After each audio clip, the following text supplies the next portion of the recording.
Thank you very much for the invitation. In fact, it's my second time that I was invited by the Hungarian Ministry to talk about dual study programs. And in my first presentation, I will give a brief overview about the dual study programs in Germany. I think we can skip some of the facts because we heard a lot about Germany during the last two presentations. So this is the agenda that I want to go through quickly. Especially to look also on the governance aspects, because we heard a lot about the Duale Hochschule Baden-Württemberg, so the cooperative state university in Baden-Württemberg, which was presented by Professor van Zyl, but we have other models in Germany as well, so I think it's quite interesting to look into these different models. Maybe 2 or 3 words about the organization I'm working for. So it's called German Academic Exchange Service.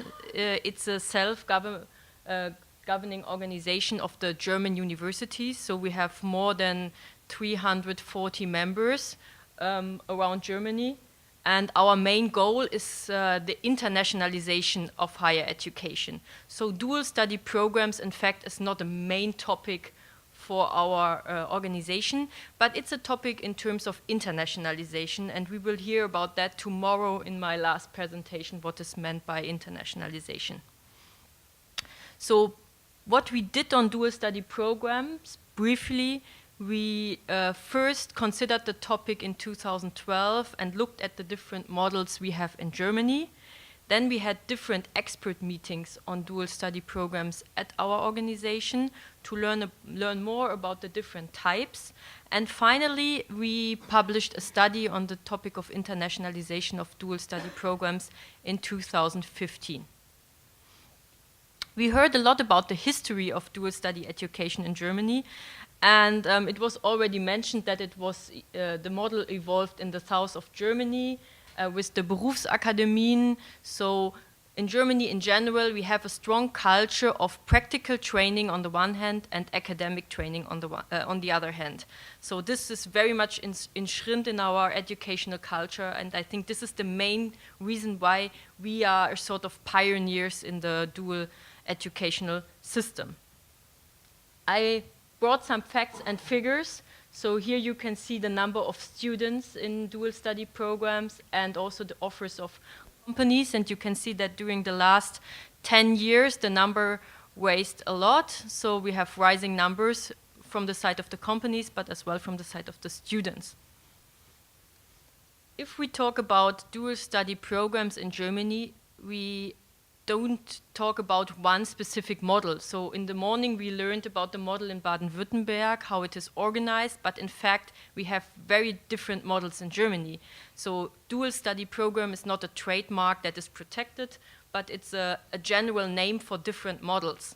So it's very difficult to translate, so I put the German names. So we have the Ausbildungsintegriertes model, which means that the students at the end, they get a bachelor degree, but also a vocational training degree. So they have both at the end. And you can imagine it's very difficult to organize that because you have the chambers of commerce in it.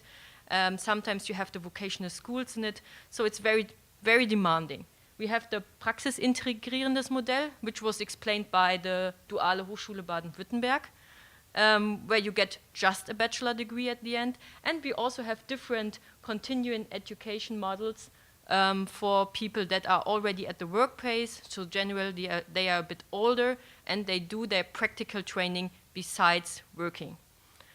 The structure and the timing of the models is very different. So some are doing the model working 3 months in the company and then going 3 months to universities. But there are different models. For example, some of the students first start with their vocational training for 1 year, and then they start to enter into university. So it can be very different. Some are even having different weeks. So in 1 week they go 3 days to universities and 2 days to the companies, and the next week it might be different. So if we talk about dual study programs, we talk about different things, and it's not one unified model.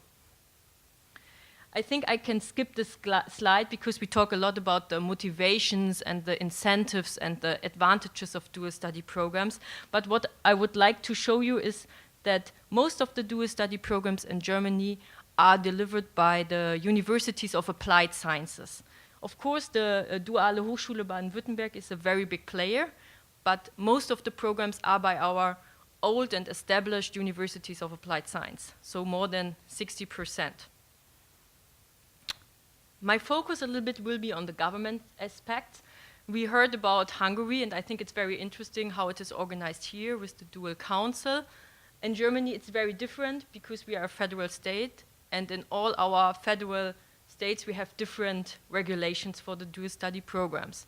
So I just have two examples. Here we have Rhineland-Pfalz, which is in the southwest of Germany. They also have dual study programs offered by their universities of applied science, but they don't have a special council or something like that. They just have a general umbrella organization, a bit organizing the dual study programs. They offering checklists or model contrasts, but they are not so much engaged into quality assurances. So quality assurance is done by the universities themselves. So I think this is a big difference to the model we have here in Hungary. So the standards are different, and they are not so much identified and incorporated in the law. They have a law, they have a federal law on the universities where dual study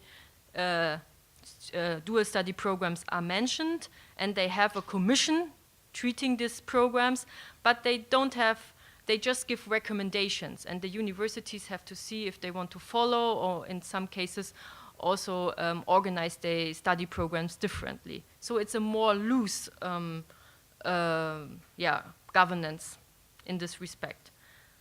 Then we have another example, Thüringen, which is quite in the center of Germany, where it's much different. So there we also have a cooperative university which has been set up recently. So it's a bit closer to the Baden-Württemberg model we heard from the president.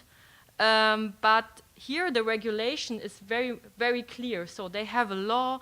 The law regulates the length, the number of semesters. So it regulates the commissions that has to be established, that is deciding about quality assurance, about quality aspects, about the coordination, who is taking part in this coordination commission for dual study programs. So in this case, it's much more regulated.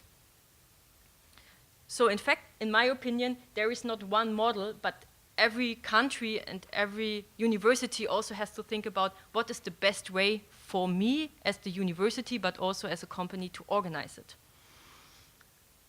The effects of dual study programs, we heard about that as well. So just two numbers. The first number, in the short term, we already heard it, almost 90% of all graduates get a contact with their company, so their original company they started their dual study program with.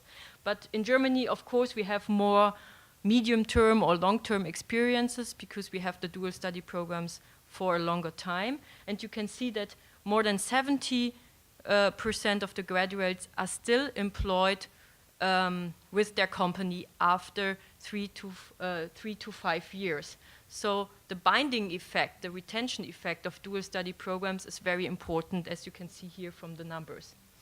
Also, we know that a large majority of graduates gets very good positions in the companies. So there has been a study by Deloitte on this aspect, which shows that many of the graduates work as expert or even project leader or group leader. But we also know from our experience that many dual students are expecting to get these positions from the beginning.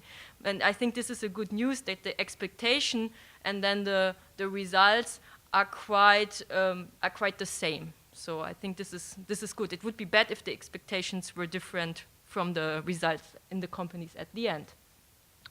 We also heard about challenges.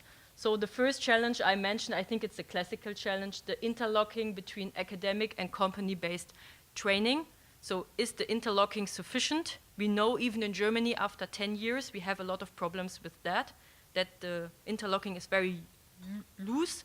then the depth of cooperation of the partners, so how much should they cooperate, and then, and I think this is an interesting point that was mentioned in the morning as well, is the ambitions of the students and maybe the interest of the companies. We heard of dual master programs.